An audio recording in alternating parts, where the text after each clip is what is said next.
Perhaps our problems were inevitable. I was a natural scientist, a physicist to be precise, and Tilly was an economist with a strong background in social sciences. Though neither of us worked in those fields anymore, our academic roots spoke volumes about how we approached life. I believed in absolutes, not in everything, of course, but I had faith in unchanging truths like the laws of nature. Gravity, for example, was constant. Tilly, on the other hand, also believed in truths but made room for exceptions. Even for gravity. It's always true, Tilly, I argued. Gravity is constant. For now, she replied with a smirk. You can't tell me that somewhere out there, in this infinite universe, there isn't a single case where it might not work. We laughed, knowing neither of us could convince the other. Our debates rarely changed minds, but we enjoyed the exchange nonetheless. We had a good marriage in that sense. We weren't in the league of Gates or Bezos when it came to wealth, but we were comfortable. I managed big data through actuarial analysis, while Tilly led a sales team of 24 at a regional brokerage that was expanding rapidly. We had enough money for the present and the future. Our home, a lovely 4-bedroom house with a backyard pool and hot tub, was our sanctuary. We also shared a summer home up north with Tilly's sister Margie and her husband Nate, which gave us a cool escape when the temperatures climbed. Our family life was fulfilling. Our eldest daughter, Annette, had just started first grade, and our youngest, Qley, had recently outgrown diapers. They were both adorable, energetic, well-mannered, and deeply loved. I had hinted at the possibility of a third child, maybe a boy this time, but Tilly wasn't as enthusiastic. After Qley, it had taken her nearly 2 years to get back to her ideal weight and tone, and I understood her hesitations. It wasn't a big deal for me. I loved our family as it was. When it came to intimacy, I wouldn't say we were the boldest lovers in the world, but we certainly weren't shy either. Whether it was in bed, on the sofa, in the jacuzzi, or even in the hammock, though that required some caution, we always found ways to enjoy each other. There was no such thing as a bad night in our marriage, at least not in that department. Our relationship was well-balanced. Sometimes I leaned on her more than I gave back, like when I had a big project at work or when my dad suffered a stroke, leaving my mom in need of help around the house. Other times, she leaned on me, like when she had business trips to manage or needed to stay with her sister during Margie's breast cancer diagnosis. Somehow, the scales always seemed to balance over time. So where did we go wrong? The seeds of our discontent were sown from the very beginning of our relationship. We were who we were, but neither of us fully acknowledged the depth of our differences. We assumed they weren't significant enough to matter, so we never fully discussed our expectations. I loved her and she loved me. What else could possibly matter? As it turned out, a lot more mattered than we thought. At least that's what I'm left with now. Who knows if it's true or not? Tilly always understood people better than I did, and even if we had made a wrong turn at the beginning, it took years for the cracks in our foundation to show. For a long time, we led blissful lives, completely unaware of the growing void beneath our marriage. Dad, why can't Qley and I go too? Annie's voice carried a hint of frustration. She was resourceful and a little spoiled, and Tilly and I adored both our daughters. We rarely left them with nannies or our parents unless absolutely necessary. But tonight was different. Tilly was being recognized at her firm's gala for securing 3 massive accounts, including a software titan and 2 family offices that collectively controlled over $2 billion in assets. We decided to spend the night at the hotel where the celebration was taking place. This party is for adults only, honey, I explained gently. But I promise we'll celebrate together as a family tomorrow night. Okay? I wish I could go with you, Annie pouted. I know, darling, but tomorrow night, we'll catch up on everything, I reassured her. Fate is often decided by insignificant details. Those little things like blood cells coursing through the body, abundant and seemingly trivial on their own. I parked Tilly's dark blue BMW 5 Series sedan in the hotel's underground garage. As we stepped into the elevator, I suddenly realized I had forgotten my parking ticket. If it were a municipal lot, I wouldn't have cared, but this hotel charged $40 for overnight parking. Annoyed, I kissed Tilly as we reached the lobby, dropped her off, and pressed the button to return to the garage.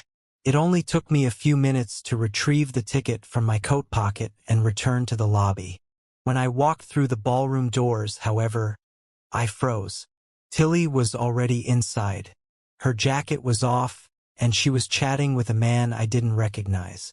Something about the scene gave me pause, not because of anything overtly inappropriate, but because of the ease and familiarity between them. They stood close, and the man leaned in, saying something that made her laugh. A little too loudly, a little too warmly. I shook off the unease and approached, forcing a smile. "Hey, sorry about that. I forgot the ticket in the car." Tilly turned to me, her face lighting up with a smile. "Oh, there you are. I was just catching up with an old friend. Dave, this is Marcus. He works with one of the firms I signed last year." "Nice to meet you, Marcus," I said, extending my hand. His grip was firm, his smile polite. "Likewise. Tilly speaks highly of you." Tilly stood across the room, talking to a tall man in a dark suit and a woman in a bright green silk dress. The woman was long and slender, athletic in build, but Tilly outshone her. My wife wore high-quality, classic clothing with the kind of effortless confidence that few could match. Her proportions were nearly perfect, both her facial features and her figure. Feminine and full of curves, she maintained her shape through almost an hour of exercise every day. But it wasn't just her appearance. It was the intelligence in her eyes, the grace of her movements, and the curve of her lips that had won my heart long ago. Watching her from across the room, I felt a familiar surge of infatuation, an electric pull in both my heart and, frankly, other places. She was breathtaking. It felt fitting, almost poetic, that in this moment of admiration, the lie would reveal itself. "I see Tilly didn't bring her husband with her tonight. Do you think Randy will get her again?" The voice came from behind me. I had just stepped into the coat room when I heard two men talking, their backs turned toward me. They didn't notice I was there. I froze. The words hit me like a physical blow. I immediately recognized one of the voices, Ted Masters, who had been on Tilly's sales team for 3 years. I didn't recognize the other man, but I knew the name he mentioned. Randy. He was the tall man standing with Tilly.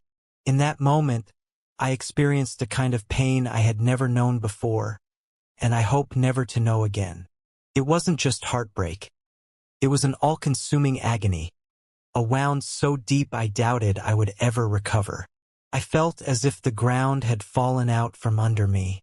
My world, the life I thought was secure and filled with love, shattered in an instant. But strangely, I also felt nothing. My survival instinct kicked in with a vengeance, shutting down the overwhelming pain so I could think clearly, or at least clearly enough to act. I didn't want to humiliate myself. I didn't want to show any vulnerability, especially not in public. My thoughts were far from rational, but something inside me guided my actions with a precision I would later be grateful for. I walked out of the coat room and headed straight for Tilly. My expression must have given me away, because her smile faded the moment she saw me. "The wardrobe is by the entrance, dear," I said curtly. "And could you bring me a glass of white wine on your way back?" I didn't waste time on pleasantries. My voice was cold, distant, and deliberate. Then, without waiting for her response, I delivered the blow. "I'm leaving, Tilly. I don't want to stop Randy from having you in his bed tonight." Again. Randy, who had just taken a sip of his whiskey, choked on it, coughing violently. Tilly's eyes widened, and tears immediately welled up as she looked at me, realizing that I knew. I knew everything. Her face crumpled, and in a trembling whisper, she said, "Oh no!" Her shock and despair were unmistakable. I turned and walked away without another word. Ted Masters, who had overheard everything, stood frozen, his face pale as a sheet. "Aaron!" Tilly called after me, her voice breaking. "Wait, please. I'll grab my coat and come with you." I ignored her. My pace quickened as I made my way to the stairs. I didn't run, but I didn't hesitate either. I left the garage so quickly that I didn't even have to pay for parking. Who says the universe doesn't bend toward justice? Thank God the girls were staying with Tilly's parents that night. As I drove, my mind raced, formulating plans. At worst, I figured I had a 4 or 5 minute head start. If Tilly apologized to the event organizers or asked for a taxi, I might have 10 minutes. Either way, I knew one thing: I couldn't stay at home. Like any wounded animal, I needed a safe place to retreat. Somewhere no one could witness my suffering, my shame, and the way it was about to break me. Because I knew it would break me. Soon. Then I laughed bitterly. I didn't need to go home. I had an overnight bag in the trunk. I didn't want to hide forever, but I wasn't going to make it easy for her to confront me, either. I found an ATM and withdrew the maximum amount of cash. Then I drove to a modest roadside inn, where I paid for a room in cash and turned off my phone. Leaving it on the nightstand, I walked to a nearby Red Robin for dinner.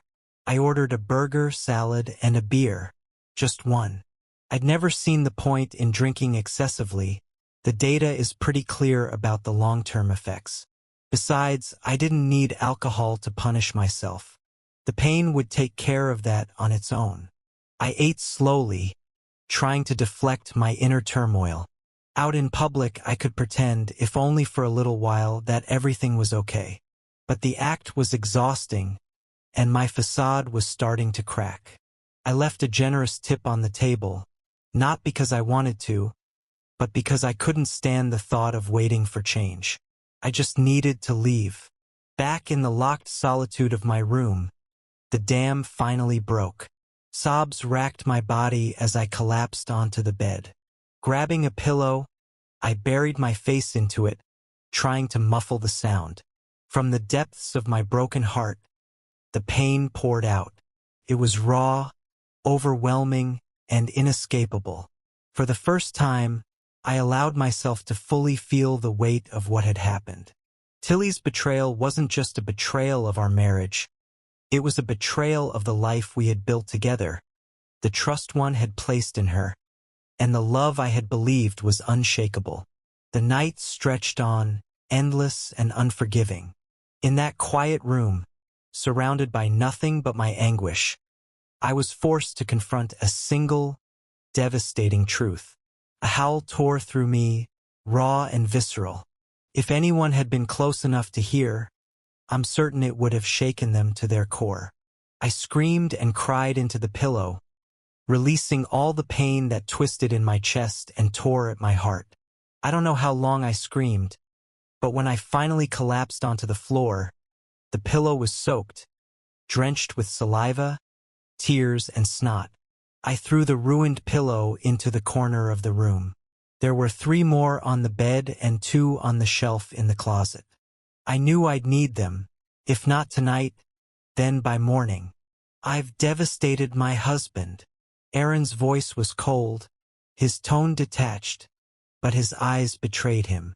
They were filled with so much pain it was unbearable to look at. He knew. My breath caught in my throat, and I froze in place. I wanted to run to him, to hold him, to comfort him and beg for forgiveness. I wanted to take away the hurt I'd caused, but I couldn't move. Our gazes locked for what felt like an eternity. I don't even remember if I said anything. I just stood there, paralyzed, as Aaron turned his back on me and walked away, passing Ted Masters without a word. "Aaron, wait!" I called, my voice trembling. "Please, let me grab my coat. I'll come with you." But he didn't stop. He didn't even acknowledge me. Panic surged through me as I turned to the closet, fumbling for my coat. I pressed the elevator button again and again, willing the doors to open faster. When I finally made it to the garage, I realized his car was gone. He had left without hesitation. Frustrated and desperate, I rushed back to the hotel lobby and out the main doors. Taxis were scarce, so I pulled out my phone and called for a ride. A blue Prius arrived 4 minutes later. Those 4 minutes felt like a lifetime, but the 20-minute ride that followed felt even longer. I used the time to compose myself enough to text Jim and Frank, offering a quick apology and explaining that Aaron had experienced a sudden health issue. I expressed my regret for leaving the event early. Their responses came immediately, understanding but disappointed. Yet none of it mattered to me. My thoughts were consumed with Aaron. Aaron has always seen the world in black and white. It's one of the things I loved most about him. His clarity, his integrity, and his unwavering sense of right and wrong. It all made him who he was. I loved him for his intelligence, his playfulness, his devotion to our daughters, and his commitment to me. But where Aaron saw absolutes, I saw nuances. And tonight, I realized how vast that difference truly was. Aaron's commitment to me was complete, absolute. Mine was just as strong. At least that's how I had always believed it. But I knew he wouldn't see it the same way. For Aaron, fidelity wasn't something you negotiated or justified. For me, it wasn't so clear-cut. Intimacy outside our marriage had never intruded on my love for Aaron or the life we built together. To me, it was irrelevant. It didn't change the way I felt about him or our family. I loved him deeply, and that love only grew stronger with time. But sometimes, circumstances aligned, and I indulged in fleeting moments of intimacy. They were rare, always detached, and they never affected the core of our relationship, or so I thought. Since our wedding, I'd only had 3 such moments. The first was a one-time encounter with a salesman during a business conference. Then there was Randy. He joined my company almost 2 years ago, and we'd been intimate twice, both times during business trips. We never spent the night together, and I never planned for it to happen. It wasn't something I sought out. It just happened when the circumstances were right. To me, those brief encounters were insignificant. In 5 years, they added up to just a few hours of my life. I spent more time at the spa getting massages. But I knew Aaron wouldn't see it that way. To him, it didn't matter how rare or detached those moments were. To him, it was betrayal, pure and simple. When the taxi pulled up to our house, it was dark. Aaron wasn't home. Less than an hour ago, we'd left this house together, excited for the evening ahead. Now it felt hollow. The warmth, the love, the memories we had built within these walls. It all felt distant, like a dream slipping through my fingers. I stepped inside and walked through the quiet halls of our home. This was the house where we had raised Annie and Qley, the house filled with laughter, joy, and the life we built together. But now it felt tainted. The memories that once brought me comfort and pride were now tinged with sadness and regret. I was scared. Scared of what would happen to our marriage, to our children, to our family. Scared that I had ruined everything. Would we ever recover? Could we? I changed into sweatpants and sheepskin slippers, seeking the smallest semblance of comfort, and settled into the family room to wait for Aaron. My phone was silent. We'd never been the kind of couple to track each other's locations, so I had no idea where he might be. All I could do was wait. As I sat there, I tried to think of what I would say to him. But every time I formed a sentence in my mind, it crumbled under the weight of my guilt. We needed to talk. That much was clear. Despite my reaction at the hotel, I knew I was good at handling difficult conversations when I could see the other person, when I could read their expressions hear the tone of their voice, and gauge their emotions. If I could just sit across from Aaron, or better yet, next to him, I'd have a chance. I didn't know if I could convince him to see things from my perspective, but at least it would be better than silence. So I waited. No matter how long it took, I would wait for him. And more than anything, I wanted him to know one thing. I loved him. He was, and always would be, the most important person in my life. I sat on the couch, my phone resting in my hands. For about 15 minutes, I drafted and deleted at least a dozen messages, each one trying to find the perfect balance of apology and hope. Finally, I settled on something simple. Please come home and talk to me. I love you. I sent it and waited. I slept surprisingly well that night, though not before one more hysterical breakdown. I cried until I was completely drained, my body giving in to emotional exhaustion. When I woke up, the room was still dark, but the clock showed I had slept almost 9 hours. My head felt clearer, but my body and mind still felt heavy, like I was wading through mud with every step. I showered but skipped shaving. There was no energy for pretense or polish. Around 7:30, I decided to stop by the original pancake house for breakfast. The coffee was hot and fresh, the pancakes were light and fluffy, but the sausage patty was greasy and far too fatty. Still, the bill was less than $20, so I left a generous tip. Even after breakfast, I felt restless. My usual workout was running, but I didn't have workout clothes or even a proper pair of shoes. Still, I couldn't just sit in my hotel room. I needed to move. I layered on a couple of t-shirts, the shirt from the night before, and a hoodie I had packed for the trip home, then headed to the park by the lake shore. The park was mostly empty, just a couple of joggers and a mother with 2 boys playing on the jungle gym. The solitude was welcome. I had time to think, and I needed that time. Tilly's mind was like quicksilver, flexible, fast, able to process information and adapt on the fly. Mine didn't work that way. I needed structure, focus, and a plan.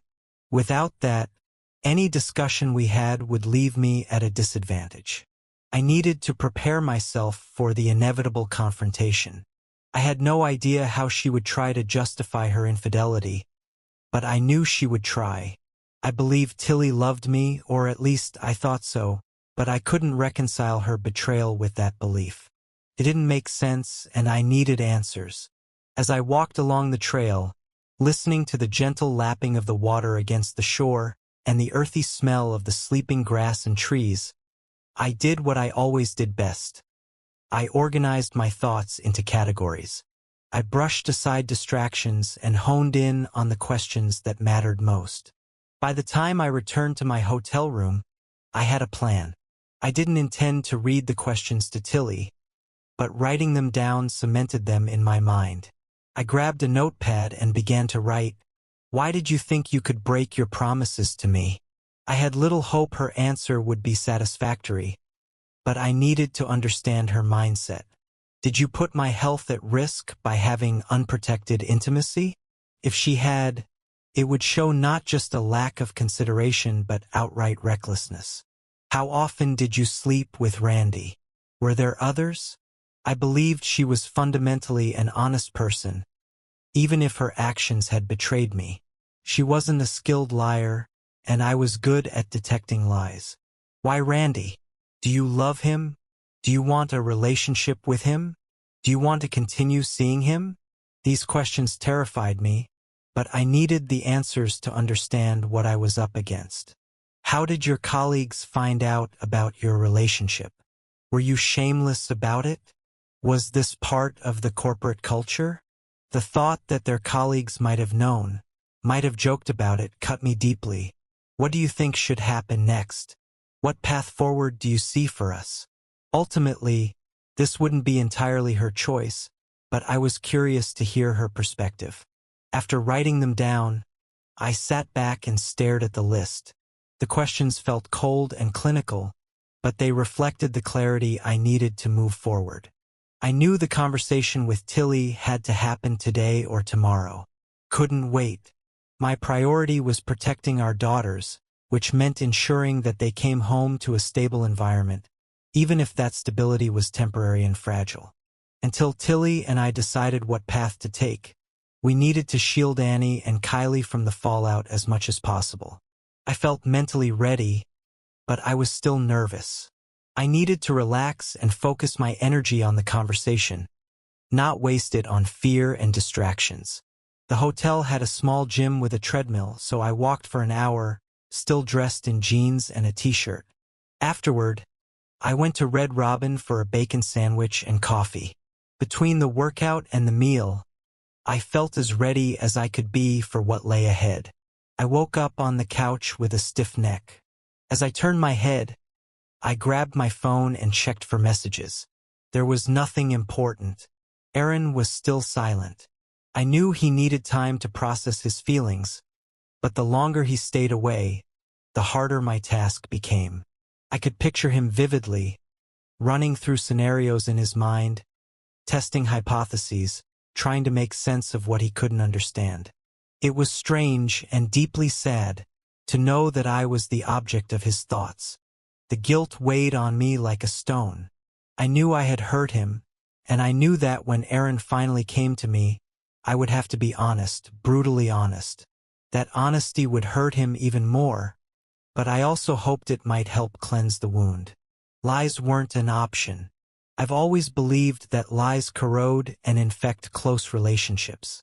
In less important matters, I could lie to spare someone's feelings, but not here. This was too important. Only the complete truth would work. Everything depended on Aaron. I made myself a cup of coffee and tried to push the upcoming conversation out of my mind. I always performed better when others thought I wasn't fully prepared. Anticipating every possible scenario tended to leave me sluggish and overthinking. I knew my strength was in reading the moment, intuitively addressing what needed to be said, and quickly articulating my thoughts. So I deliberately avoided rehearsing. I wanted to save my energy for what really mattered. But as the morning dragged on without a word from Aaron, my anxiety grew. I called my parents to check on the girls and asked them to keep Annie and Qley for one more night. They were happy to oblige, though Annie insisted on speaking with me. "Dad said we're celebrating tonight." Her voice rang out.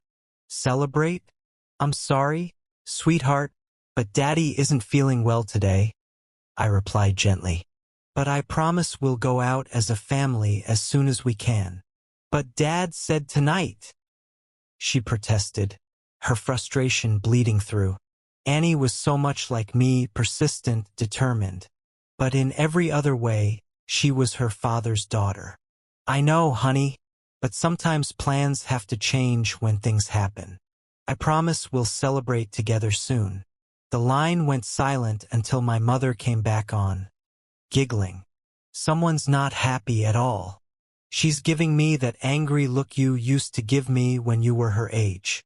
"Thanks, Mom," I said with a weak smile. "If anyone can handle her, it's you." "Don't worry," she reassured me. "Nothing a couple of cookies won't solve. Tell Aaron we hope he feels better soon." "I will. Hug Qley for me, too." I tried keeping busy. I did the laundry, cleaned up the kitchen, and sorted through the mail. But the tasks were small and mundane, nothing that could fully occupy my mind. It wasn't long before my thoughts returned to Aaron. I kept reminding myself that I couldn't predict his reaction until I saw him. Worrying about something I couldn't control was pointless. But with nothing else to distract me, my anxiety simmered beneath the surface. I considered taking a shower to kill some time, but I decided against it. I wanted to be ready for Aaron the moment he walked through the door. He needed to see me, to know that he was the most important person in the world to me, now and always. The waiting was torturous, but in a strange way it was also therapeutic. I hated doing nothing, but the memories of Aaron and me kept creeping into my mind, and for a moment they brought me peace. I thought about our first date, a standard dinner and a movie evening. Aaron suggested an Italian restaurant, a safe choice, but inside he took a risk by ordering a dish called linguine Davis. We shared a massive lasagna, and I took home his leftover spaghetti carbonara. We discovered we both loved the Coen brothers, though I insisted Raising Arizona was their best film while he raved about Barton Fink. To be honest, I never really liked Barton Fink, but I loved listening to him passionately explain why it was brilliant. I thought about the first time we made love. My sister Margie and I were living together while I finished my studies, and she left for the weekend, giving us the space we needed. It was no secret what Aaron and I were planning that night. He showed up with a bottle of wine, we ordered pizza, and eventually we ended up in my bedroom. I was nervous, and he admitted he was too, though he didn't show it. And then there was his proposal. We talked about marriage, and I'd been waiting for him to pop the question. He missed a couple of perfect opportunities, Christmas and New Year's Eve, but when he finally did it, it was perfect. It was an ordinary Thursday night at his apartment. He cooked his signature pasta for dinner, and we watched Arrival. After the movie, he steered the conversation toward the film's central theme. If you knew you were going to be disappointed, would you still take the risk? The movie dealt with a child's illness, but Aaron framed the question around relationships, specifically marriage. Would you still get married if you knew it might end badly? He asked. When I said I would, he got down on one knee, pulled out a ring, and said, "Me too." As if summoned by my thoughts, I heard the garage door opening. My breath caught. I sighed deeply, 3 times, trying to steady myself. Then I sat down at the kitchen table with my coffee, deliberately positioning myself so I'd be the first thing he saw when he walked in. I opened the door from the garage into the kitchen. The first thing I saw was Tilly sitting at the table, a cup of coffee in front of her. She looked tense, her fingers wrapped tightly around the mug. This was a new situation for both of us. "Thank God you're home," she said, her voice trembling. "I was so worried about you. Are you okay? Is there anything I can do? Coffee? Lunch?" Her words tumbled out, one after another, her anxiety unmistakable. "No," I replied flatly. "I've already eaten. I'm gonna change clothes. We'll talk later. Okay?" "Okay, honey," she said softly, watching me closely. "I'm going to make some scrambled eggs. I was too worried to eat earlier. Are you sure you don't want anything?" "Sure," I said, already heading toward the stairs. As I passed through the family room, I glanced around. The room had always been the emotional center of our home, a place that felt steady and grounding, but now it felt strange. The usual sense of stability was missing. Nothing seemed out of place, just the rumpled blanket on the sectional sofa, which I assumed Tilly had used. Yet the atmosphere felt stagnant, like the life had been drained out of the space. Our bedroom felt the same. It wasn't the physical environment that had changed, it was me. My home no longer felt like my sanctuary, felt tainted. I unpacked my bag methodically, as if organizing my belongings could somehow bring order to the chaos inside me. The suit went over the back of a chair. It wasn't wrinkled enough to need the closet. T-shirts and jeans went straight into the laundry basket, along with my socks and boxers. I put my toiletries in their usual spot and hung my hoodie in the closet. Finally, I put on sweatpants, a long-sleeve t-shirt, and my favorite cotton sweater, finishing with a pair of Skechers sneakers. When I walked back to the kitchen, Tilly was at the stove, stirring scrambled eggs. The smell was familiar and comforting. Her eggs were legendary, unmatched by any restaurant. The girls adored them. I sat down at the table, choosing the seat directly opposite hers. Normally, Tilly preferred us to sit next to each other when we talked about something serious, but this wasn't a normal conversation. Sitting across from her gave me a better view of her reactions. I took a deep breath, letting it out slowly, quietly. I mentally rehearsed my questions, steeling myself for what was to come. When Aaron walked into the kitchen, something about him felt off. His outfit was mismatched: beige jeans, a green hoodie, and his scuffed brownish-red boots. He hadn't shaved, which was entirely unlike him. But it wasn't his appearance that struck me the most. It was his eyes. I didn't expect the usual warmth or joy that lit up his face when he looked at me. I didn't even expect anger or pain, though I was prepared for both. Instead, what I saw was worse: distance. His eyes were detached, clinical, as if he had switched into work mode. I needed him in husband mode, the mode where we tackled problems together, where we made decisions for our family. But this was something else entirely. "Thank God you're home, honey," I said, my words rushing out. "I was so worried about you. Are you okay? Is there anything I can do? Coffee? Lunch?" "No," he replied curtly. "I've already eaten. I'm gonna change clothes. We'll talk later." Work mode. Definitely.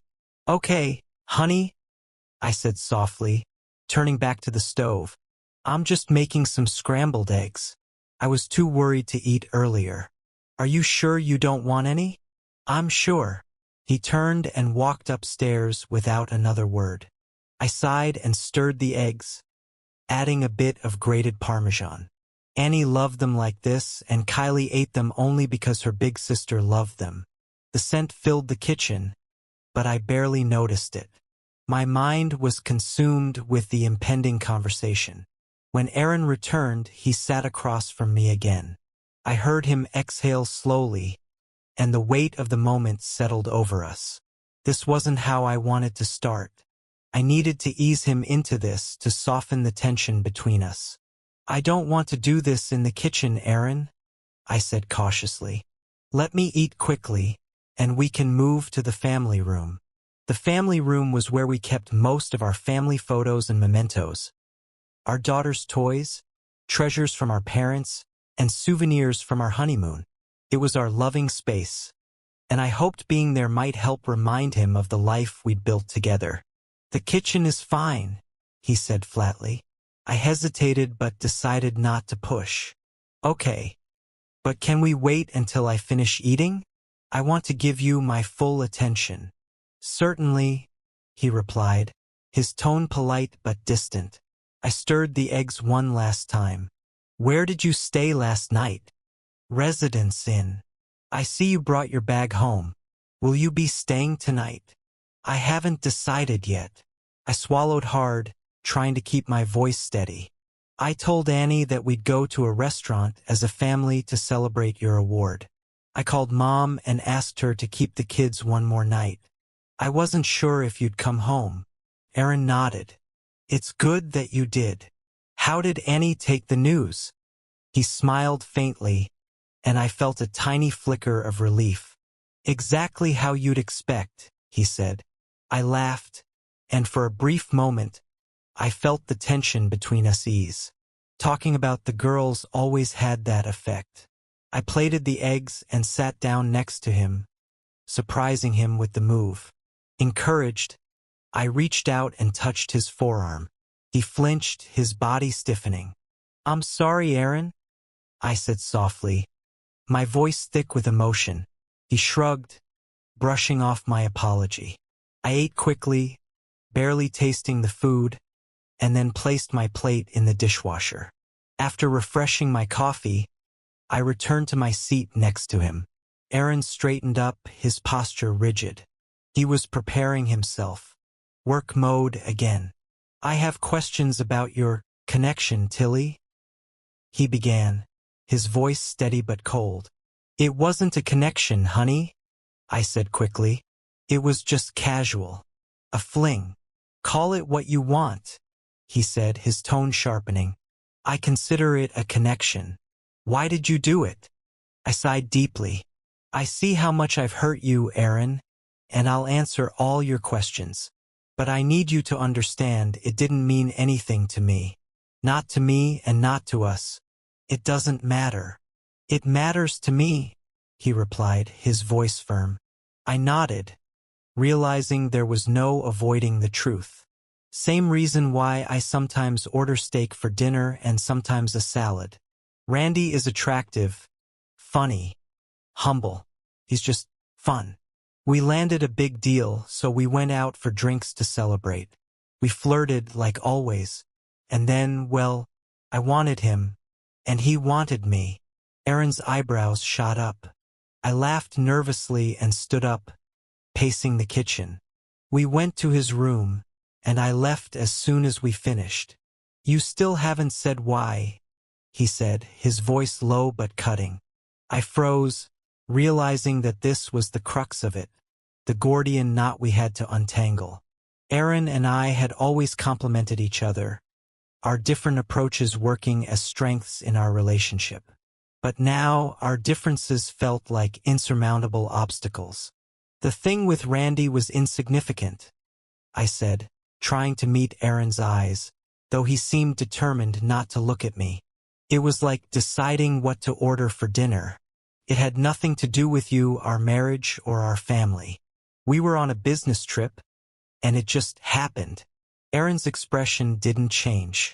His voice was calm, but cold, cutting through my words like a blade. I can argue with almost everything you just said, Tilly. It is significant. It does have to do with me, our marriage, and our family. And it didn't just happen. I swallowed hard. You're right. I broke promises I made to you, and I hate that I hurt you. But I love you, Aaron. I love you so much that sometimes it overwhelms me. This thing with Randy, it doesn't mean anything. Not to me. Not to us. Aaron shook his head, his voice low but firm. It means everything. What does that mean? I asked, my voice shaking. I wasn't here, you didn't miss anything. And when I came home, I was just as loving, attentive, and involved as ever. It didn't change me or our marriage or our family in any way. You lied to me. I flinched. I didn't lie. I've never lied to you about anything important. Withholding the truth about something important is the same as lying, he countered. It didn't matter, I insisted. I don't tell you when I exercise on a business trip, what I eat for breakfast, or what car I rent. Felt the same, it didn't mean anything. I wouldn't lie to you, darling. Not about something that mattered. Aaron inhaled deeply, his eyes closing for a brief moment as he regrouped. Did you use protection? The question caught me off guard. I thought I'd been making progress, that he was starting to understand, so this sudden shift confused me. Still, I promised to answer all his questions. It was difficult, I began carefully. But yes, not the first time, though. After that, we did. Aaron's jaw tightened, and I could see the anger rising behind his measured demeanor. How many times has this happened? I hesitated, but there was no point in lying. 3. I've been with Randy 3 times. His jaw clenched further, his knuckles whitening as his hands curled into fists. Part of me hoped his anger would cloud his thinking, but another part knew it was better to rip the Band-Aid off quickly. Were you with anyone else? Yes, I admitted. Only one other person. It was a one-time thing years ago. I met him at a hotel and we hit it off. No one else but him and Randy. Aaron's eyes darkened, his face growing colder. I could see his composure slipping, his emotions boiling just beneath the surface. Have you been tested for STDs? He asked abruptly. What? No, I didn't think I needed to. We used protection with the first guy, and with Randy, it was only once without. So you put my health at risk, he said, his voice sharp and cutting. No, honey, no. I'm sure Randy's clean. He's not with anyone but his wife. What if he lied? What if she cheats on him like you cheated on me? The words hit me like a slap. I opened my mouth to respond but stopped myself just in time. He was hurt and he had every right to be. I'll get tested, I said softly. It's been over a year since I had unprotected sex. But if it'll ease your mind, I'll do it. It seems like the least you can do, he replied flatly. Okay, I'll arrange it. Whatever makes you feel better. It won't make me feel better, he said, his tone bitter. But it's one less thing to worry about. She answered my questions mechanically, like she was checking off a list. I could see her trying to stay calm, trying to find the words that would make this easier for me, or maybe for herself. So you've had sex with Randy 3 times in the last year? I asked, my voice barely above a whisper. Yes, she admitted. But it's not what you're imagining. It was never planned. We must have been on a dozen business trips together in that time, but it only happened on 3 of them. It wasn't ongoing, and we didn't spend the night together. We didn't rent rooms together. It just happened. Are you in love with Randy? Her answer came quickly, almost too quickly. In love? God, no. I could never love him or anyone else. You're my man, my partner, the love of my life. I stared at her, my mind racing. But you're sleeping with Randy, and you've slept with another man. How does that make sense? Tilly sighed deeply, her frustration and sadness written all over her face. I don't know how to make you understand, Aaron. Each of those times meant nothing. It was like scratching an itch, like going to a movie or a concert. It didn't affect how I feel about you. It didn't touch what we've built together. I shook my head, my voice tightening. I understand what you're saying. You think sex can be casual, without affection or emotion. Yes, she said, leaning forward. Exactly. You can see that, can't you? I felt something unraveling inside me, a knot of confusion loosening, though the weight in my chest remained. I see it, I admitted. I just don't agree. Her face fell, and for a moment, I thought I saw panic in her eyes. Come on, darling, she pleaded. You know it's true. Sometimes we make love tenderly and sweetly, and sometimes it's wild and crazy. Sex can be different things. It doesn't always have to mean the same thing. I looked at her, feeling the weight of her words but not finding comfort in them. Maybe it doesn't always mean the same thing, I said quietly, but it always meant something to me. Yeah, but no matter how we do it, Aaron said, his voice tight. I always do it with you and only you. That makes it special. It's special to me too, I replied quickly. I love being intimate with you. It's wonderful, so satisfying. But you've had sex with other guys too. His tone was flat, but the pain behind his words was unmistakable. I sighed, my chest tightening. And that means nothing to me. It means something to me, he shot back. He covered his mouth with his hand, squinting as if he were trying to think through the fog of his emotions. Before I could say anything else, he beat me to it. How many people know about this? The question hit me like a slap. What do you mean? Nobody knows about it, I said defensively. Aaron snorted. People definitely know about it. Do you think I just randomly found out? Out of all the questions he could have asked, this was the one I hadn't even considered. It had never occurred to me that anyone else could know. I assumed Aaron figured it out on his own. He was so good at connecting dots. But the idea that someone else might have told him floored me. Who told you? I asked, my voice barely above a whisper. Nobody told me, he said, his tone sharp. I overheard Ted Nurs talking about it with another guy last night. It didn't sound like a secret to them. I felt my stomach drop. Wow, I managed, stunned. My mind raced. Did my colleagues know?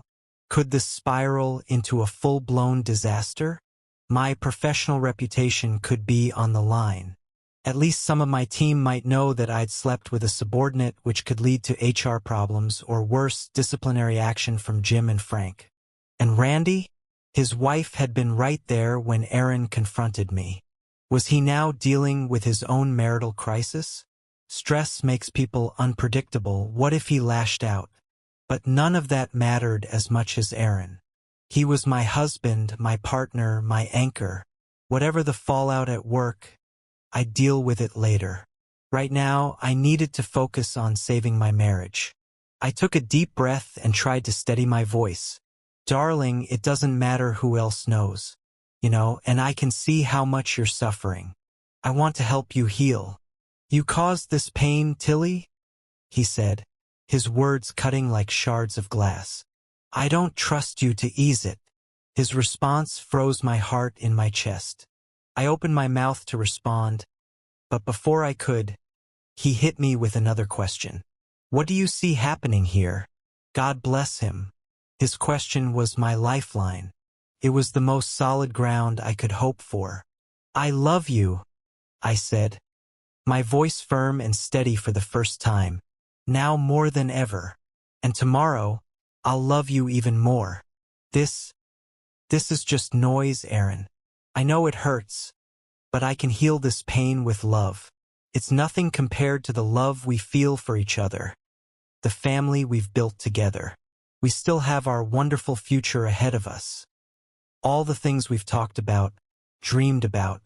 I know you're hurting, and we have a lot of work ahead of us. But I've never been more confident that we're destined to spend our lives together. Aaron didn't answer. His gaze drifted into the distance, his face impassive. Tilly's words washed over me, but they didn't sink in. They were just words, noise like she'd said. Let's go to the family room and sit together, she said softly. I miss your touch, your hugs. We always feel better when we touch. You'll see that nothing has changed. I'm fine here, I replied, my voice distant. She stood, and I could see the hope in her eyes. But I didn't move. Not from the kitchen. Not from my position.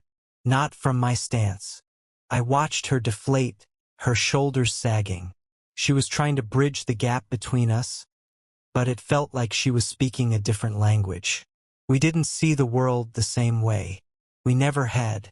Darling, your pain is raw and overwhelming right now, she said, her voice trembling. Please don't withdraw into yourself. Let me help you find your center. Let me support you. I stood abruptly, and she mirrored me. I saw her flinch as I spoke. I'm not making any decisions right now. I need time to think. I'll let you know when I'm ready to discuss this further. Without waiting for a response, I grabbed my jacket and left. I wanted to go to the park. I loved being outside, especially when I needed to burn off restless energy. But I'd gone out without a jacket, and the chill of late autumn was too much. So I headed to the mall instead, walking through the hallways on each level twice. Eventually, I grabbed a slice of pepperoni pizza from Slice Brothers. It wasn't great, but I didn't care. My thoughts were louder than anything else. Tilly said her time with Randy didn't mean anything, but that wasn't true for me. She seemed sincere when she said she still loved me. But how could I be sure? She'd slept with Randy multiple times, and with a stranger once before. The frequency with Randy bothered me. 3 times in a year wasn't a lot, but it was enough to establish a pattern. Practice makes perfect, after all. They probably got better at understanding what drew them to each other, what fueled their desire, and acted on it more consciously each time. She was cheating on me. That wasn't the main thing, but it was important. Nobody wants to feel like a fool. If we stayed married, I'd have to face people who might already know about her betrayal. She had unprotected sex at least once, clearly not thinking about the husband who had been faithfully waiting for her at home. She claimed to love me, but her actions blurred the meaning of that love for me. Everything I'd heard pointed to casual, convenient sex on her part, which I could, on some level, understand. I understood the concept of casual intimacy, principle-wise. But damn, I couldn't wrap my head around how anyone could think sex wasn't significant enough to limit it to a committed relationship. I wouldn't judge others who made explicit agreements with their partners to allow for non-monogamy. But Tilly, my partner, she never pursued that conversation with me. We discussed exclusivity at the start of our relationship, and we'd agreed. Or at least I thought we had. Either we didn't define it well enough, or Tilly saw a loophole I couldn't. Now she wanted to move forward, to stay married, as if nothing had happened. The emphasis was on helping me move through my pain, almost like she was skipping over the accountability part. Probably because she didn't even think what she did was wrong. So what now? I loved Tilly. I'd always loved her. We were on the same page about almost everything except for this. Our lives were so tightly intertwined that pulling them apart would be a nightmare. Separating would be painful and complicated on every level. We were best friends. We had 2 small children who adored us. Our families were close and loved both of us deeply. We shared a house, a vacation home, investments, retirement plans, and countless dreams we'd built together. Divorce would destroy all of that. But if we did divorce, I could regain my self-respect. Maybe, just maybe, I'd find a partner whose values aligned better with mine. It wasn't guaranteed, of course, but I'm a decent guy, reliable, sincere, hardworking. There had to be women out there who would appreciate that enough to stay faithful. Still, Tilly's betrayal had struck me deeply. I couldn't fathom how she thought it was okay to cheat on me. And while she seemed genuinely sorry for my pain, she hadn't once apologized for sleeping with those men. She just kept saying, "It didn't mean anything." The searing pain I'd felt last night had subsided a little, but I knew it would come back, stronger and sharper each time. Feelings of inferiority, rejection, and humiliation were like waves. Momentarily quiet but always building, ready to crash. I hoped they'd fade over time, but I didn't share Tilly's belief that they could be healed. And trust? Trust was the foundation of every relationship. Without it, there's nothing. I had trusted Tilly completely. I'd honored my promises to her. She hadn't done the same for me, and now our marriage was unbalanced, tilted entirely in her favor. I couldn't see a way to restore that balance. I didn't cheat on her, not because I'm a saint, but because intimacy for me wasn't just physical. It was emotional, a connection. If I cheated, it would mean I no longer cared about our commitment. And that's exactly how I saw Tilly's actions, as her rejection of our bond. I wanted her to convince me why we should stay married. Because right now, I couldn't see it for myself. I sat at the kitchen table waiting for Aaron. I'd showered after he left, had a piece of toast with rhubarb jam his mother had sent us, and tried not to think too much about what had happened. But my thoughts raced anyway. How could I make him see what mattered? Our marriage, our family, those were the priorities. A few nights with Randy or that salesman were nothing compared to that. Not even close. It had been a couple of hours since Aaron left when I heard the garage door open. My heart leapt. I quickly put my plate, knife, and coffee cup in the dishwasher and hurried to the family room. We couldn't have another conversation sitting stiffly at the kitchen table. The family room was where we kept our photos, the girls' toys, mementos from our honeymoon, and heirlooms from our parents. It was our warm, loving space. I sat in the middle of the sectional, making sure that no matter where Aaron sat, he'd be within reach. He needed to feel my love through touch. When Aaron walked in, he hesitated. I smiled at him, but he just gave me a formal nod and sat down in the seat closest to the door. His pain radiated off him like heat. I reached out cautiously, placing my hand gently on his shoulder. He didn't pull away. I gave it a soft squeeze, and then I felt her hand on my shoulder. It was warm, familiar, and heartbreaking all at once. "Tilly," I started, my voice raw. Her eyes filled with hope, but I wasn't sure how much of that I could give her. "I can't just move past this," I said. You say it doesn't matter, but it matters to me. You say it didn't mean anything, but it meant something to me. You broke promises, Tilly, and that changes everything. I know, she said, her voice trembling. I know I hurt you, Aaron, and I'm so sorry, but I love you. I love you more than ever, and I want to fix this. I want us to move forward together. I looked at her, my thoughts a whirlwind of emotions. Anger, sadness, betrayal, and, somehow, love. I still loved her, but I couldn't see a way back to the life we'd had before. I need time to think, I said, standing abruptly. I'll let you know when I'm ready to talk again. I reached out my hand and placed it gently on Aaron's arm. What are you thinking about, dear? I asked softly. He shrugged, avoiding my gaze. I just don't understand, he said flatly. I already told you, I said, trying to keep my voice calm. It's nothing, Aaron. Nothing at all. It doesn't matter. He let out a bitter laugh, shaking his head. It doesn't matter to you, Tilly. That's the problem. Aaron, I said firmly, leaning closer. You were here and I was there. It had nothing to do with you. It was meaningless. Meaningless to you, he repeated, his tone sharp with pain. But not to me. The weight of his words hit me, and for a moment, I couldn't speak. How could he still not understand? How could I make him see that what happened didn't affect my love for him or our family? I forced myself to smile, trying to lighten the mood. But, darling, how does that make sense? We can't be inseparable when we're apart, I said with a small laugh, hoping the banter might ease the tension. He didn't laugh. He didn't even smile. I thought we were inseparable, Tilly, he said quietly, his voice raw with hurt. Even when we were apart. That's how I've always seen us. I froze, stunned by the depth of his pain. Aaron, I said softly, my voice trembling. I'm sorry. I don't know what to do here.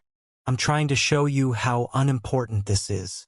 I feel like our marriage is at risk, and it's killing me to see you like this. I don't know what to say to fix this. Why did you do it? He asked, his focus still fixed on the physical act. I've told you, I said, my voice shaking.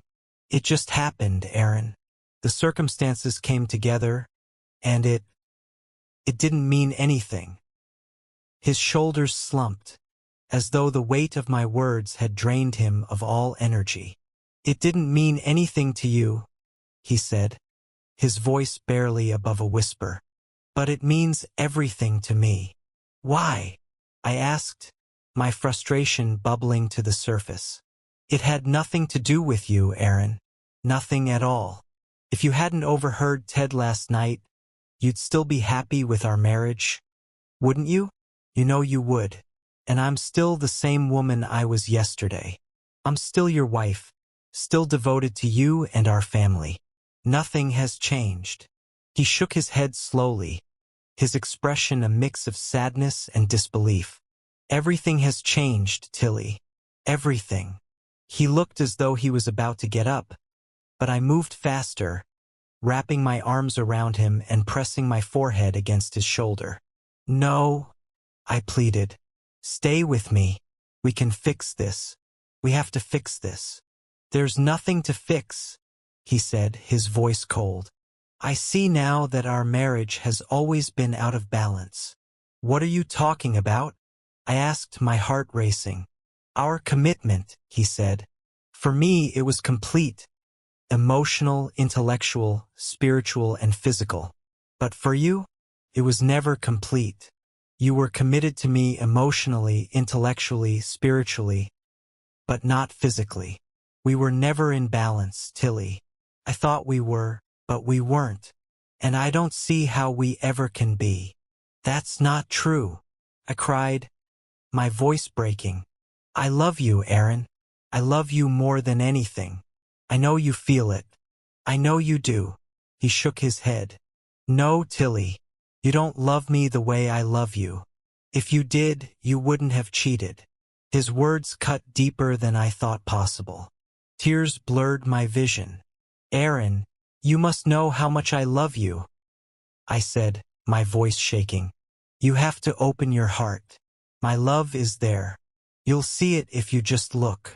I don't think I want to look at what's in my heart right now, he replied, his tone distant. Trust your feelings, Aaron, I begged. Look into your heart. You'll see the truth of my love. He let out a heavy sigh. Love isn't the only thing I feel, Tilly. There's pain, anger, fear, and grief. So much grief. But why? I whispered, wrapping my arms around him again. He sat stiffly, unmoving. Let me in, Aaron, I begged. Let me in. We can heal this. We can. I'll heal, he said, his voice cold and final. And you'll no doubt be part of that process. But I don't see it happening right now. We're out of balance, Tilly. We always have been. I felt her arms tighten around me, but her touch no longer brought me comfort. Her words washed over me, but they didn't reach me. I stood up, gently but firmly disentangling myself from her embrace. She looked up at me, her eyes filled with tears, but I couldn't meet her gaze. I'm not making any decisions right now, I said, my voice steady but cold. I need time to think. I'll let you know when I'm ready to talk again. Her face crumpled, but I didn't stay to see her reaction. I turned and walked away, my thoughts a tangled mess of love, anger, and betrayal.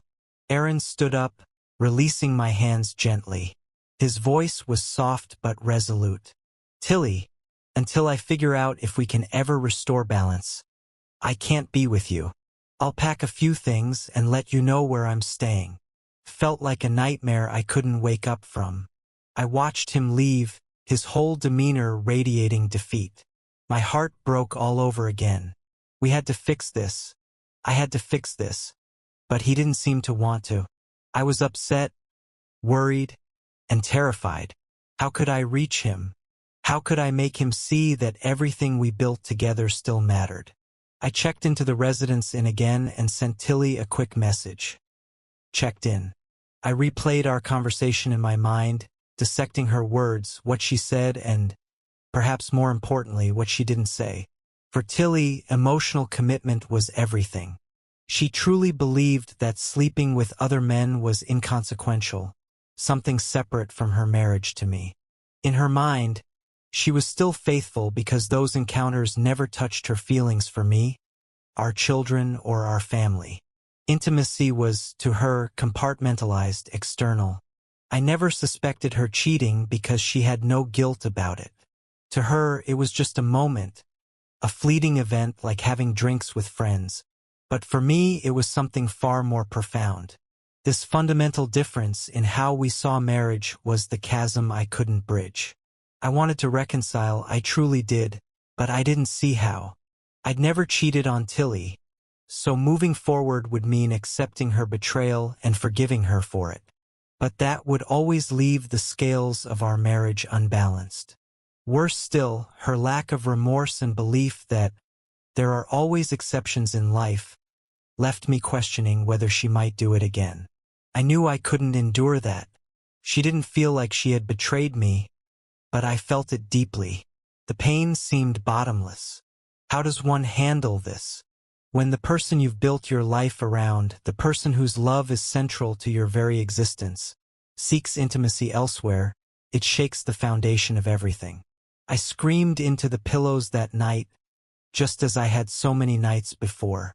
The pain needed an outlet, and this was the only way I could release it. It left me completely drained. I talked to my boss, Maxine, and gave her a general explanation.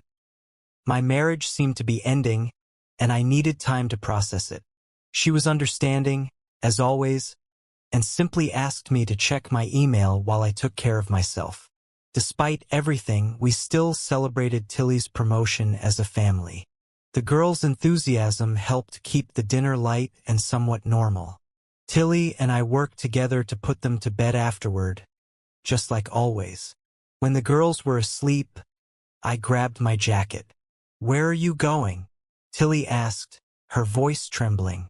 "I don't know," I replied honestly. "I miss you. I miss you too.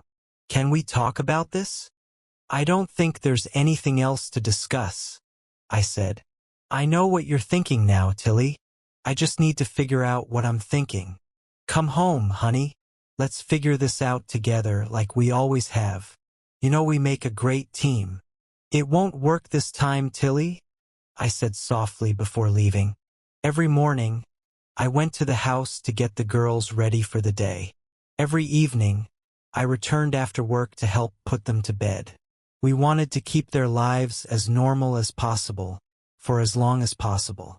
Weekends were harder, but we managed. I showed up before Annie and Qley woke up, though they could no longer run into our room and surprise us in bed. Yet, with everything else constant, they didn't seem to notice much had changed. But we noticed. I felt myself pulling further and further away from Tilly, and she felt it too. She begged me to come home to find a way to move forward. One night, after the girls were asleep, she surprised me. "Let's go to counseling, honey," she said, her eyes pleading. "We're stuck, and we need help. Otherwise, I'm afraid you'll leave us forever." It was ironic. She thought I was abandoning her, when all I felt was that she had never been fully invested in our marriage. But her suggestion gave me pause. Our different perspectives, I realized, were reason enough to give therapy a try. Tilly found a therapist, Dr. Banari, and after skimming online reviews and her qualifications, I agreed to give it a shot.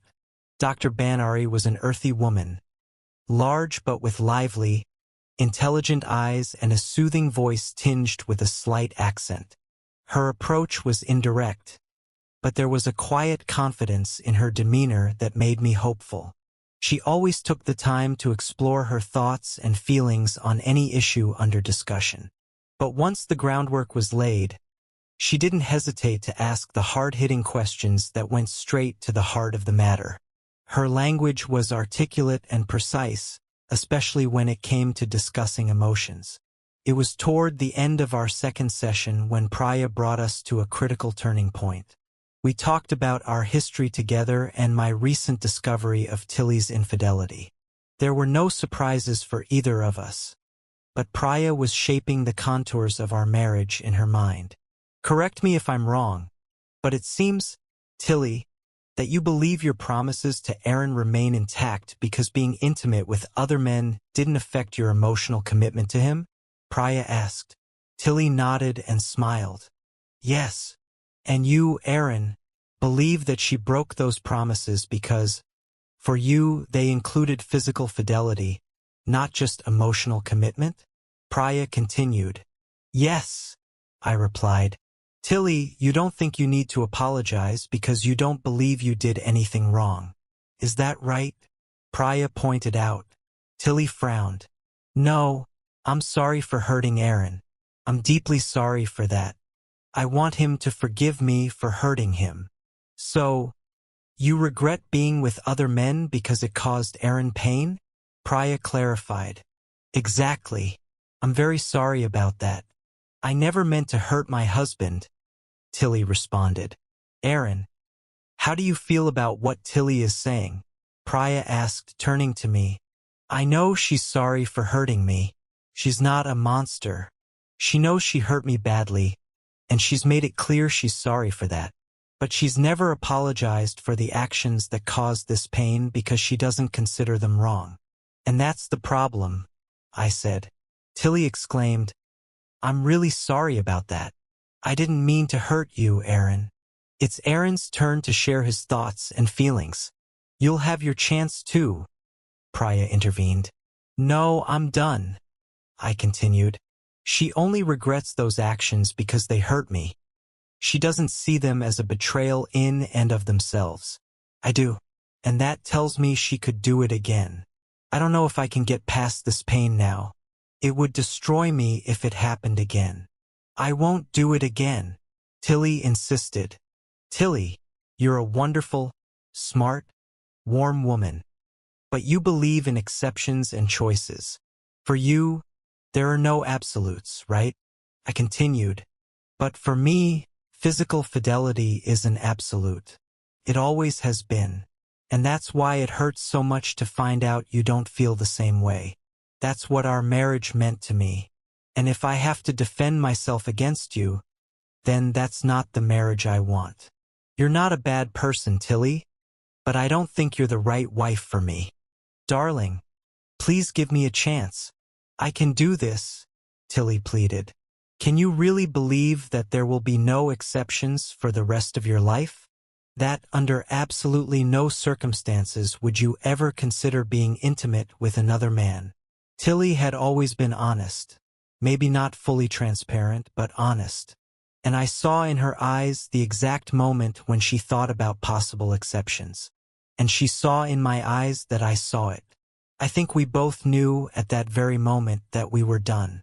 I can't believe we're divorced, Tilly reflected. Aaron and I were soulmates. Absolutely perfect for each other. But now we're no longer married. I witnessed this from the very beginning of that terrible night in the hotel, and every day since, it felt like we were falling deeper and deeper into the rabbit hole.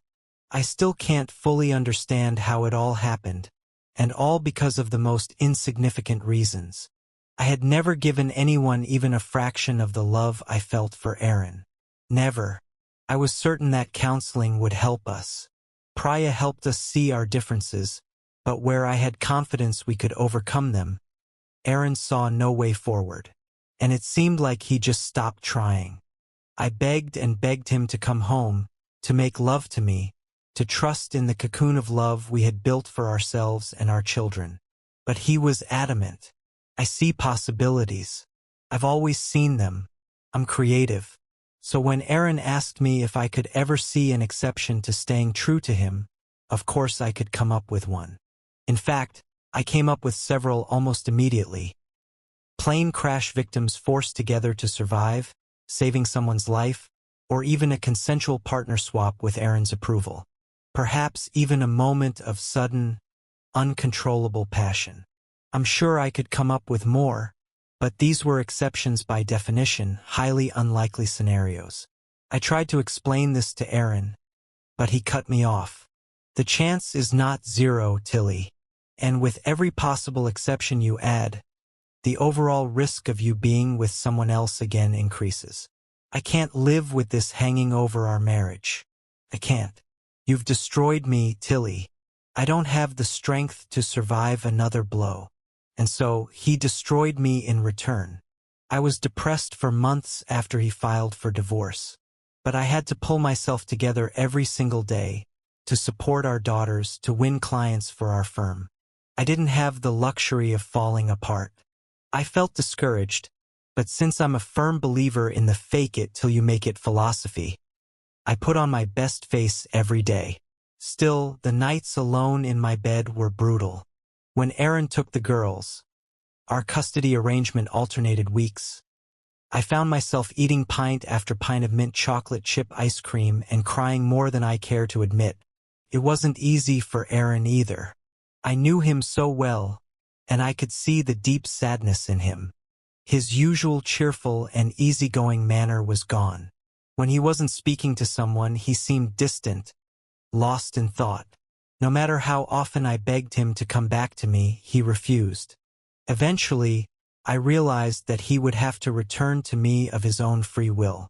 Nothing I said or did would make a difference. And perhaps then, I truly understood how much I had hurt him. Aaron had always trusted me, turned to me for advice, valued my opinions, at least until then. But now that trust was shattered. By the time I was ready to date again, Randy had long been fired. He also went through a divorce. His wife, Trish, had heard Aaron's revelations loud and clear that fateful night. Randy had been caught off guard and couldn't spin the news in a way that salvaged his situation. His divorce went much worse than ours. While Aaron and I had separated amicably and worked to remain friendly for the sake of our children, Trish gave Randy absolute hell. They also had young kids, but she won full custody and left him with the bill. Randy eventually left our company when a sales manager position opened at a competitor. The job required him to move to Chicago. I felt sorry for him. And for myself. That night wasn't worth the price any of us paid. At work, I didn't face any real consequences. I gave Jim and Frank a sanitized version of the reasons for my divorce and assured them I wouldn't put the company at risk again. They expressed disappointment, but since I was making money for them, I suspect they turned a blind eye more out of pragmatism than out of any personal loyalty toward me. About a year after the divorce was finalized, I started dating again. As soon as news of my impending divorce broke, men began asking me out. But it took me a full year to accept that my marriage was truly over. I felt unbearably lonely, so I dipped my toe back into the dating pool, agreeing to lunch dates with a few different men. I didn't sleep with any of them, though I was tempted.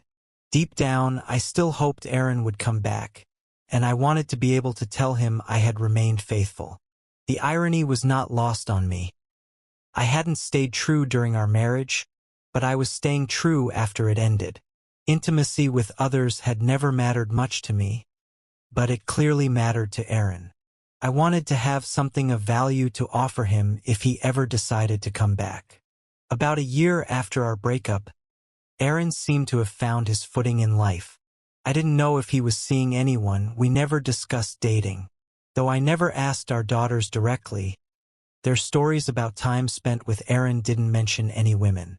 When I saw him, he seemed settled. Maybe not entirely happy, but at least content. At that point, I gave up hope for us.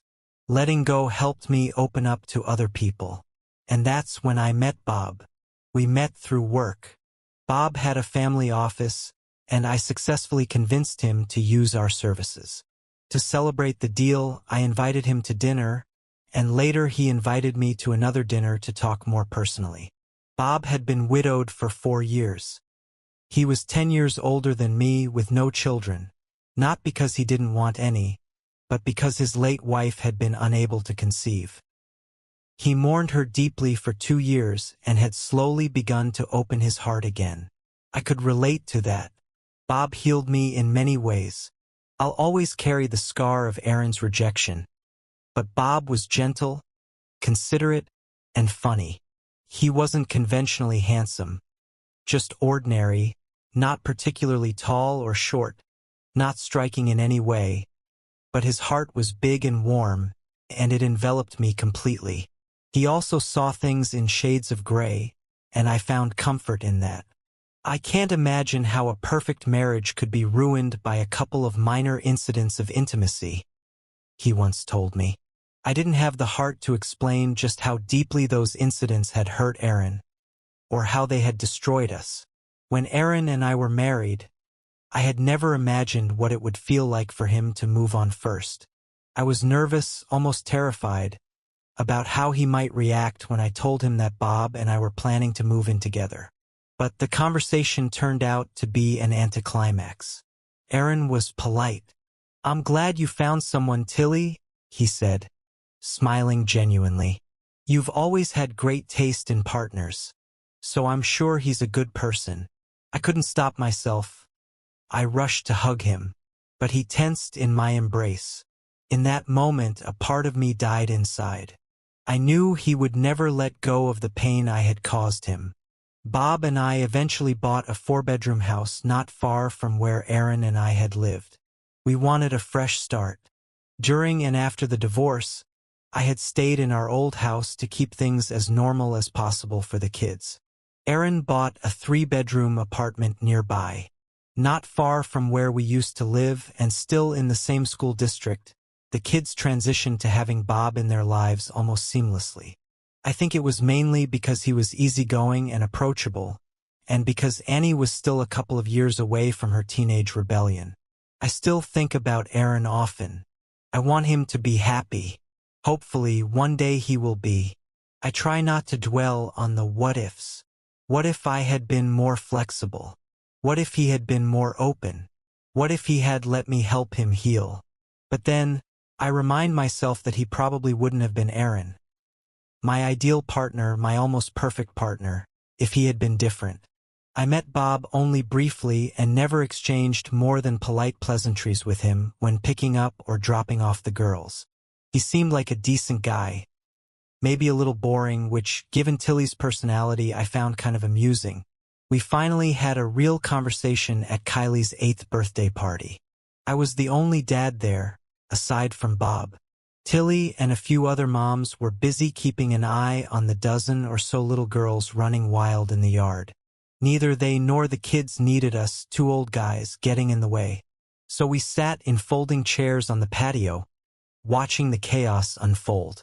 We talked about the Twins' latest dramas, speculated on the Vikings' chances that season, and complained about last week's oppressive heat. When we ran out of safe, neutral topics, we sipped our Molsons in companionable silence for a moment. Then Bob broke the quiet. "I don't want to embarrass you, Aaron, but how could you let Tilly go? I mean, look at her. She's beautiful, smart, funny, an amazing mother, an incredible cook, and an even better lover. She's the whole package." I had thought about this question countless times since our marriage ended. He wasn't wrong. Tilly was an impressive woman, but she had also torn me apart. It had taken years of therapy to realize that I was better off without the doubts she had brought into my life. A partner should make life easier, smoother, and more fulfilling. They should lift you up. Doubt, though, it's insidious. It poisons every moment, every interaction, and adds stress instead of removing it. Couldn't live with it. For a long time, my sadness over the loss of my marriage had blinded me to this truth. But now I could see it clearly. I shrugged and answered simply, "We just weren't the right partners for each other." Bob shook his head. "I'd like to think I'd fight for someone like her rather than let her go." "Well, I hope you never have to find out," I said with a small smile. He didn't understand, and that was fine. I smiled again and took a drink from my bottle. Watching him with Tilly that day, I realized they were a better match than Tilly and I had ever been. That thought didn't bother me, despite the pain her betrayal had caused me. I didn't want her to suffer. She had never intended to hurt me. She just wasn't the right partner for me. Besides, I had my own secret. I met Deirdre about 9 months ago. Since my divorce, I've been focused on self-improvement, taking cooking classes, joining a book club, and buying a road bike. That's how we met, on a group ride. We were traveling at the same pace, so we naturally ended up riding together. At the end of the ride, we sat next to each other for coffee. 2 weeks later, we did it again. She was witty and knowledgeable about topics that also interested me, so I invited her to walk through the art museum with me. Afterward, we went to lunch. That led to dinners, movie nights, and eventually evenings spent together. Deirdre was a project manager at Verizon. She'd been divorced for 6 years and had a 10-year-old daughter, putting her somewhere between Annie and Qley in age. Tall and slender, she exuded playful energy most of the time but was all business when it came to getting things done. Exactly what you'd expect from a project manager and essentially a single mom. Her ex-husband saw their daughter once every 2 weeks, so she handled almost everything on her own.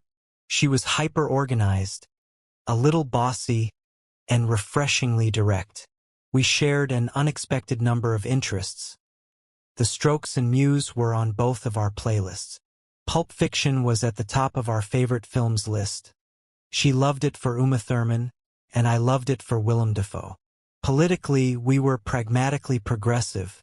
It's hard not to be in Minnesota. When we were together, time seemed to pass without us noticing. And perhaps most importantly, we were both staunch proponents of monogamy. We kept our relationship low profile, mainly to make sure we were truly compatible before involving the kids. I didn't know how long Tilly had dated Bob before introducing him to the girls, but I wanted to be absolutely certain about Deirdre and me before taking that step. We were almost ready to take the next step. A couple of weeks ago, Deardra and I drove to Duluth to meet my parents at their summer cottage. She charmed them completely, and we left feeling confident in their support. We didn't want to overshadow Qley's birthday, so we decided to wait until next week to tell our daughters that we were planning to move forward as a couple. We weren't sure exactly when we'd have our first in-person family meeting with all the kids together, but it wouldn't be long after that. So what's next? Who really knows? The end of my marriage to Qley was every bit as painful as I had feared, but on the other side of that terrible journey, I felt both stronger and wiser. With Deardra, I feel safe and completely settled, no matter how I look at our relationship, whether through the lens of experience, hope, or practicality. It feels true, balanced, and built on mutual understanding, and I like our chances of keeping it that way. What do you think of today's story? To me, it seems clear. Before you take any actions involving the opposite sex, it's crucial to discuss and agree on the boundaries of what is permissible with your partner. If something feels normal to you but not to them, it's off the table. Period.